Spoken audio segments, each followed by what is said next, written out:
So today we are finally completing some soil samples from the new property, and I have two different samples here. The one that is closest to me and that is really dark is from the cane patch, right?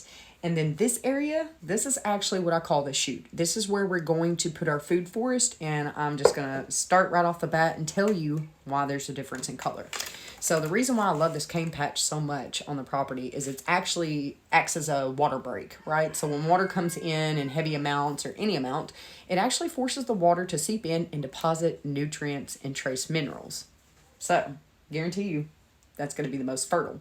This over here, the reason why it's lighter, I went back on Google imagery, and where we had officially, in the beginning had seen the T-post running in a straight line that looked like maybe grapevines. Yes, they actually gardened and cultivated that area before, so that's why it's lighter. It's probably going to be lacking in nutrients. So the first test we're doing is a soil composition test, and it's real simple to do. You can do this at home with a mason jar and some distilled water. You do want the distilled water. Why? Because I'm actually going to be completing a multiple test on this. So I'm going to do soil composition first, then I'm going to do pH, then I'm going to do the nitrogen, phosphorus, and potassium.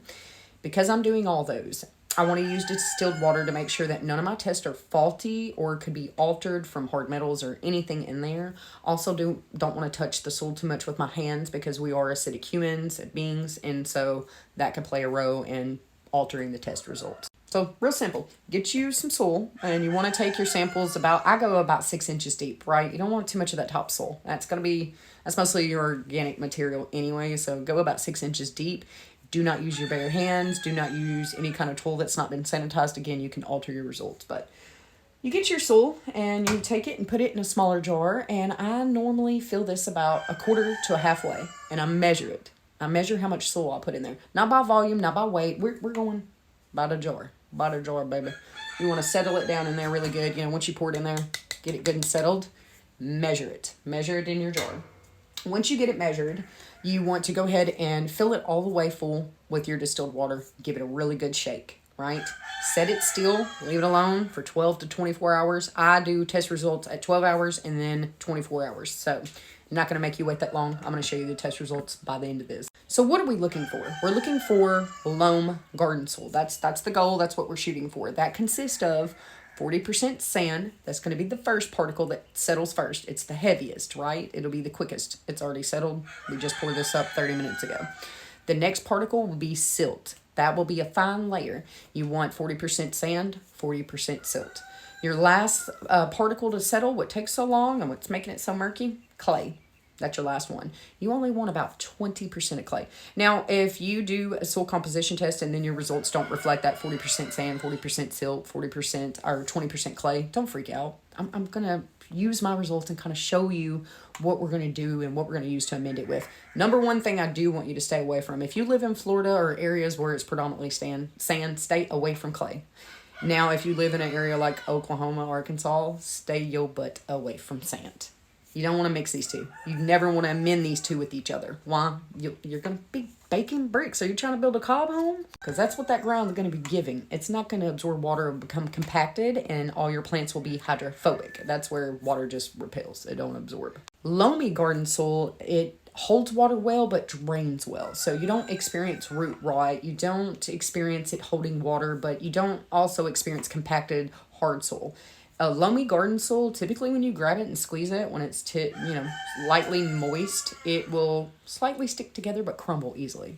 If it's predominantly clay, it would just stick, and if it was mostly sand, it would just go ahead and crumble. So, how I told you to take measurements of the amount of soil that you put in there. Measure it out.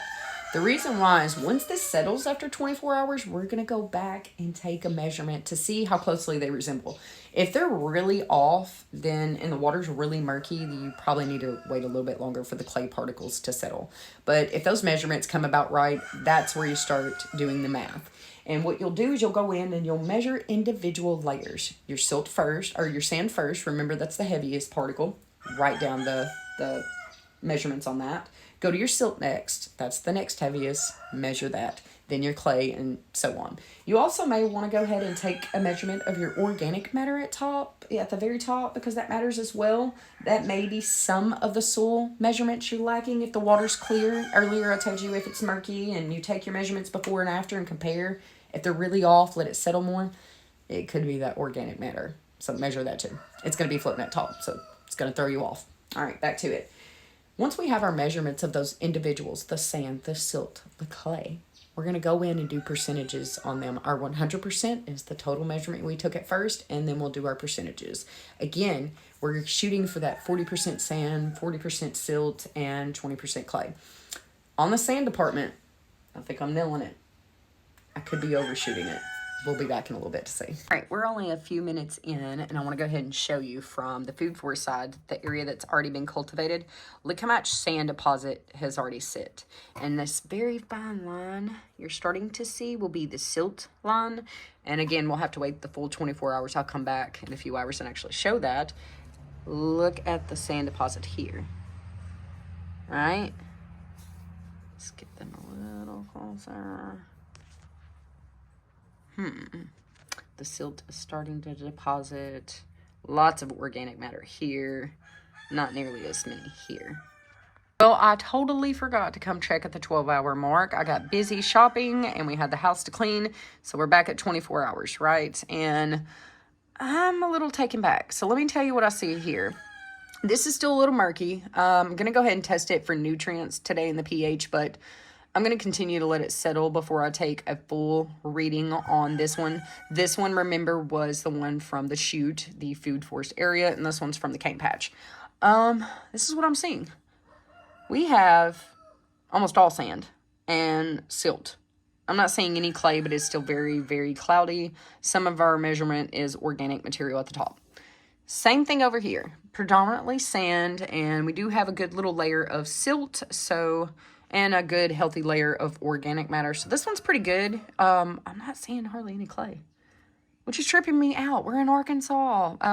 Yeah, it's where I'm at in Hot Springs. It's almost all clay.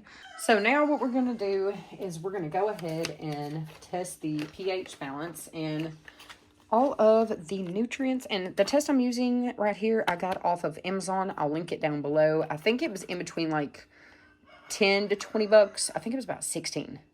Now you can pick up different ones from Lowe's or even from Walmart, but we just went ahead and went with this. Now it does require you in the instructions, it wants you to actually put it in the test tube, and then you would fill it with dirt, distilled water, and let it sit overnight, 30 minutes or up to 24 hours. That is exactly why we went ahead and done this soil composition test first.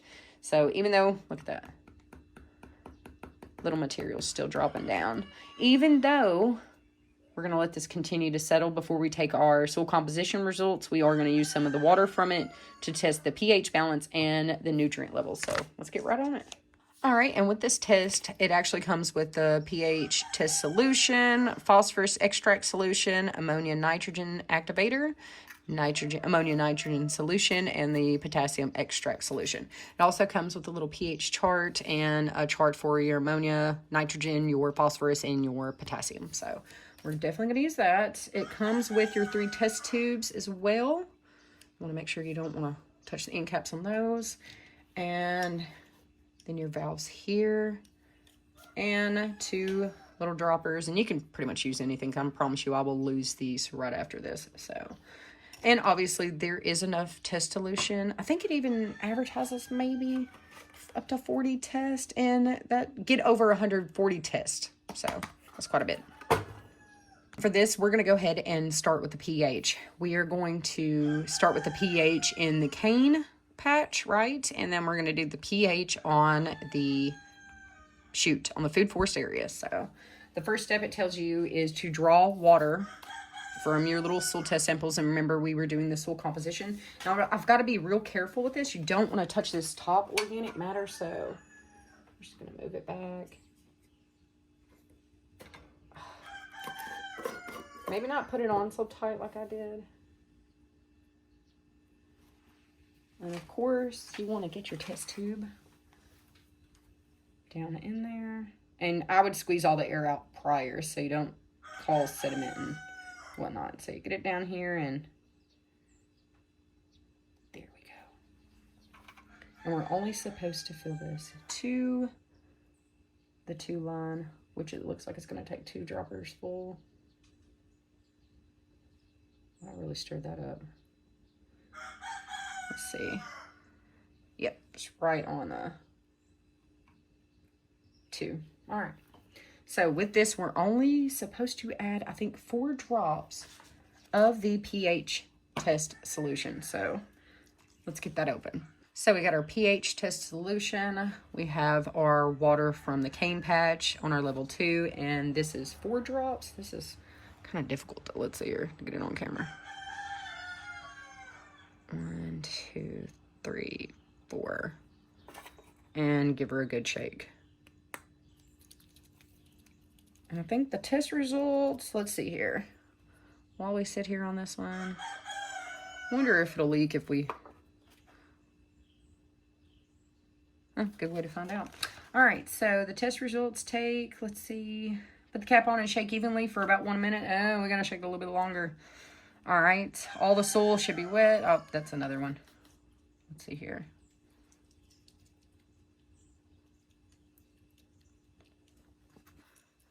And since we've added our test solution, it says to read the results after 1 minute. So we'll go ahead and set up our, oh, we are looking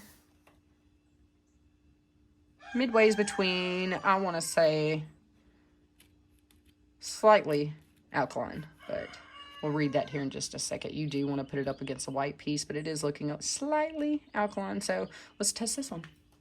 All right, now we're going to test our pH balance in the food forest area. Oop, I didn't push the air out. Push the air out before going down. That way you don't cause sediment stir. And we're filling her up to the level 2.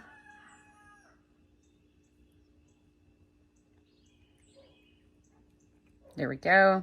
And then we add 4 drops. Ooh. Look how opposite these two are. And I need you to know these are about 50 to 60 feet apart. One is extremely acidic, or more on the acidic side, and the other is more alkaline. Wow. And we'll finish reading those test results in exactly 1 minute.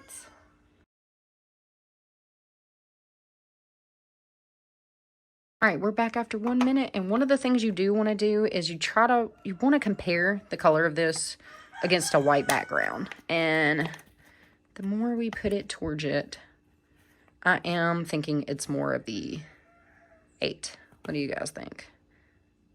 Yeah, definitely more of the 8. So definitely more alkaline. That's for this one over here. And then this one is definitely slightly more acidic, more of a 6 on the pH. So that is for the shoots. Put that down. Now we're going to go ahead and move on with the cane patch sample, and we're going to take a little bit of the water to do the potassium test. So we're going to do that real quick, and I have to speed this up because we've got storms moving in and it's going to get extremely loud. So for the potassium, we're going to do the same as the pH. We're going to go over here and draw out water, and we're going to take it to the number 2 line again. And then for this, we're actually only going to be putting 2 drops of the potassium extract. So go ahead and take our sample.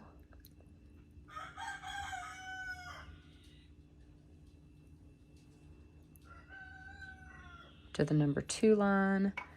And then we are going to add 2 drops.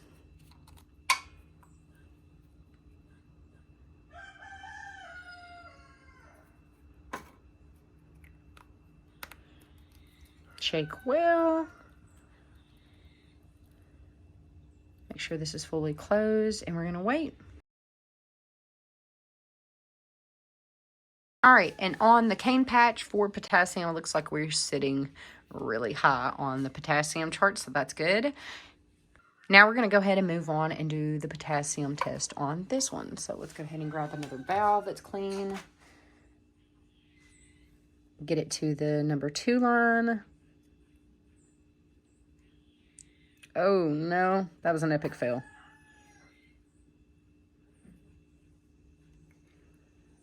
All right, 2 drops. Whoa, again, opposite ends of the spectrum. This one looks like it's lacking. Ooh. We'll wait 1 minute for our test results, and then in the meantime, I'm going to take pictures of this so I can document it. Next, for both of these, we're going to go in and test the phosphorus. So let's go ahead and get this cap off. And you do want to clean your valves with soap and water between each use, and try to shake out as much of that tap water as possible, because remember, these are mixed in with distilled water. So if you don't do a soil composition test first, this is what they actually want you to do, is mix a little bit of soil in these valves and fill it with distilled water, so you can kind of do the same thing when the sediment clears. So the left will be the sample from the cane, and it's been taking about 2 pulls to fill it. Make sure that's completely empty. I'm also going to go behind myself and do an additional pH test the old-fashioned way to kind of show you how accurate those are. And for the phosphorus, it's 2 drops too. 1, 2, and 2.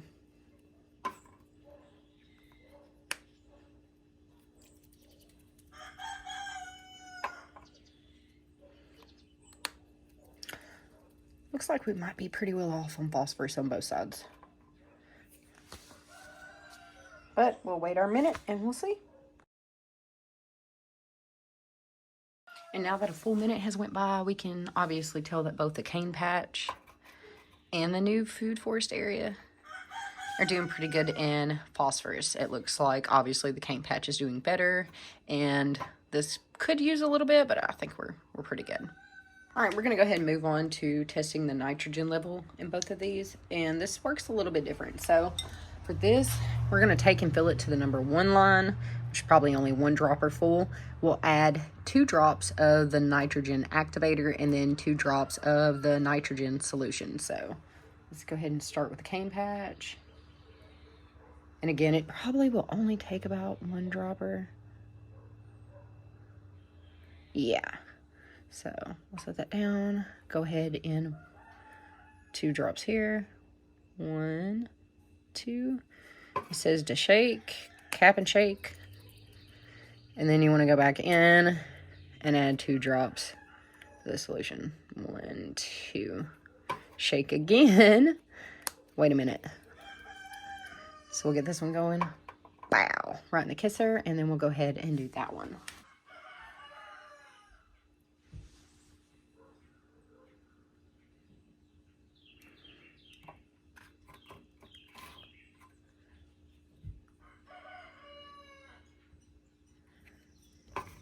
Probably not a good idea to do this right after consuming caffeine activator solution.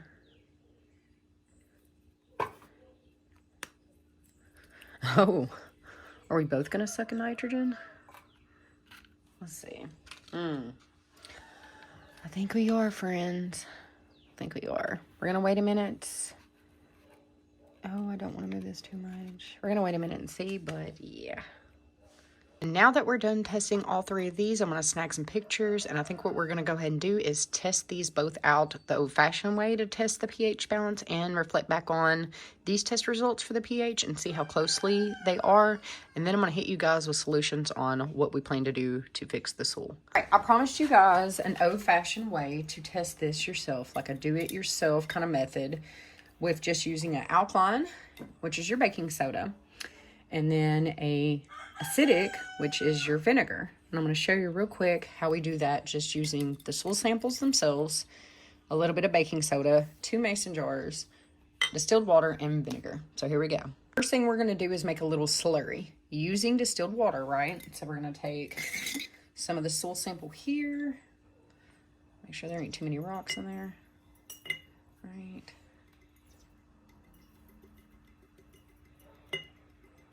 Oh, heck. Let's use the rest of it. I'm ready to get my quartz jar back clean anyways. All right. And then we're going to do the same for this sample. Oh, this does have some rocks. Please do not crack my jar.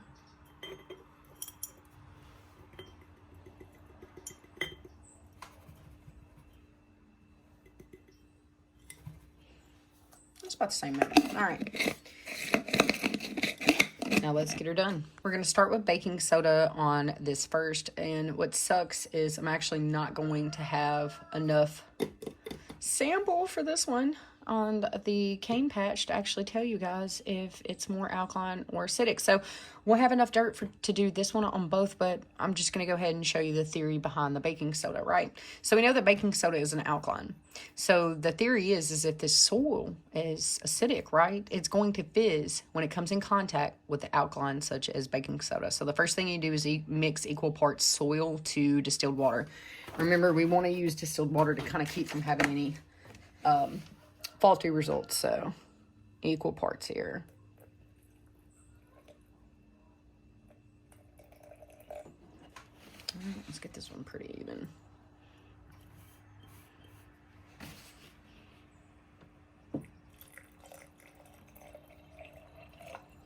Yep. All right.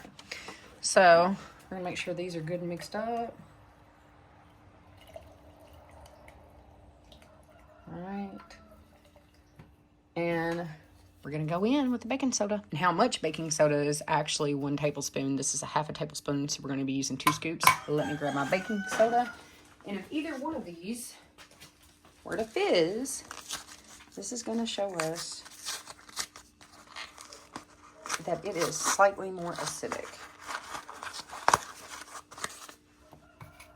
So it does it pretty quick. So I'm going to lean this in to the camera. Right, here we go. Can y'all see that? Ugh, we'll have to point her down. So 1, 2, give her a good mix. I see some slight fizzing, and I can actually, let me be real quiet. You can hear it. There's still a little bit of baking soda mixed in. And you can even see a little bit. So we're going to go in with this one. We're going to give it a good mix first. 1, 2.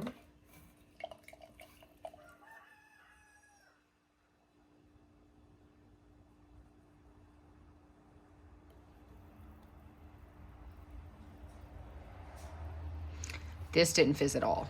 Like nothing. Where's this jar? Here we go. That's the rest of the food force sample. We need to do equal parts. Actually, I think it's a little less than equal parts. You just kind of want a slurry of this.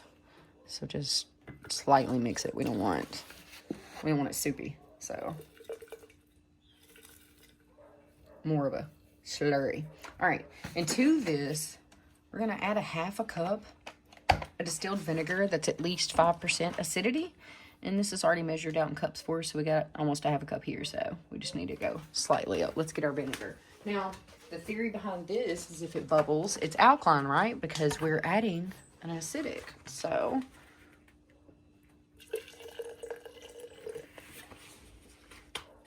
see that bubbling?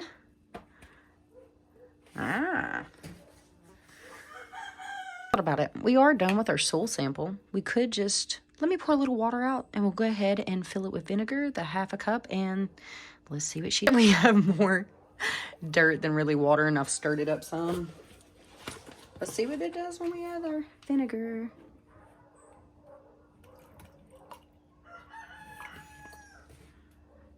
No fizz, no nothing. So this is actually a wild synopsis. I had myself backwards because I thought that the old-timey test was failing me, and it did this time. This is the first time ever the old-timey method failed me. So in the beginning, we seen that the cane patch was a pH of 8, slightly more alkaline. The chute, or new food forest area, was slightly more acidic, a 6, right? But when we did our old-timey method, it told us backwards. It was telling me that the chute was more alkaline and that the cane patch was more acidic. So don't quite believe it this time. This is the first time it's ever failed me, which this is full of first times. Soil composition test results. The cane patch is predominantly all sand silt. That makes sense. It's at the bottom of a ridge in between the chute and the ridge. And cane has, like I told you in the beginning, that capability of making water break and deposit trace minerals, silt, and nutrients. So makes sense. Makes sense why it's higher in nutrients. We'll get to that in a second. On the shoot, this is odd, but it makes sense. More sand and silt than anything. So this is the first time that I've ever had very little clay, and usually in Arkansas I would be dealing more with shell rock and clay. So I'll get to the course of action, what we're going to do to remedy that. But that did throw me for a loop. I really did expect to see more clay content in that. So it is definitely off from our 40-40-20. So we'll have to definitely correct that. So on the cane patch, the potassium's really high, makes sense. All those deposits of minerals. Phosphorus is really good. The nitrogen extremely low, which makes sense. There hasn't been a prescribed burn done on this area in a long time, so it's kind of bad overgrown. The shoot, however, the potassium was extremely low. Makes sense. It's been cultivated, and now it's not been cared for quite some time. The phosphorus was really good, though. It was pretty good.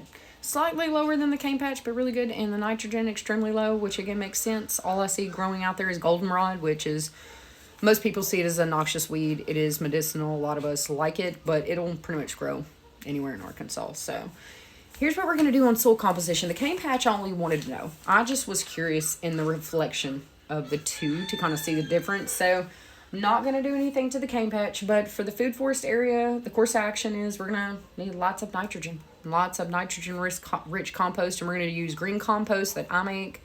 And there's tons of cattle farms out there, so I'm sure I can get my hands on some manure-aged compost.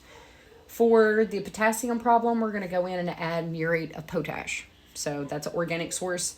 We're going to go in with that. We're also going to add a little bit of garden lime. It is slightly acidic. I don't think I'm going to add garden lime to the entire area. Just the areas that I want to grow things that need it slightly more neutral, like a 7 on the pH scale or even a 6.5. Berries really love acidity, so that would be a good location to keep, and not do anything with. If you were on the opposite end of the spectrum, and let's say that your soil was super acidic or super alkaline, you would need to add elemental sulfur to bring back the acidity. So in our case, we're a little bit more acidic, so we're going to add some garden lime to kind of make it more alkaline. Now, the cane patch was really, really alkaline, so I'm not going to touch that. It's doing its own thing, which is weird. River cane is weird, so is bamboo. Bamboo actually can survive. Some species can survive in a pH as low as 3.5, which is crazy. So that's our course of action. I think what we're going to invest in, we just invested in a chainsaw for the property. I think to go hand in hand, that's Joey's toy. I think my toy is going to be a wood chipper. It's going to be a great investment for the property as far as helping us accumulate the mulch we're going to need when you have a sandy, silty soil. Ways to remedy that is, again, that compost, but also lots and lots of mulch, because what does sand lack? It lacks the ability to kind of hold water. Water flows through, it drains nutrients, so that's the course of action.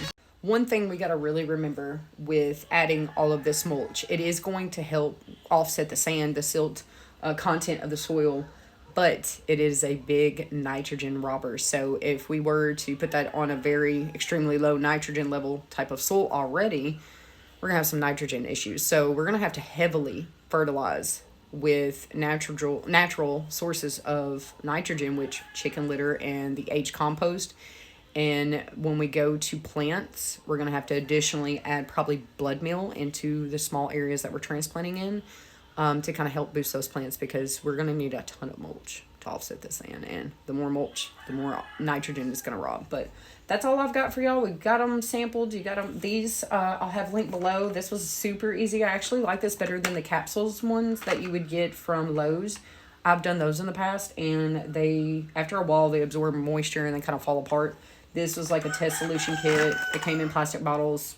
It's a buttload, and for the same price, I'm getting like 100 additional more tests to do. So, and we're going to test several areas of the food forest. I just went straight in the middle this time, so now that I've got this, I can go out there and take another large sample, bring it home, and do different areas of the food forest area. And I'm going to do this every couple of weeks as I add different amendments to kind of see its progress and see where I may need to back off or go forward with other nutrients. So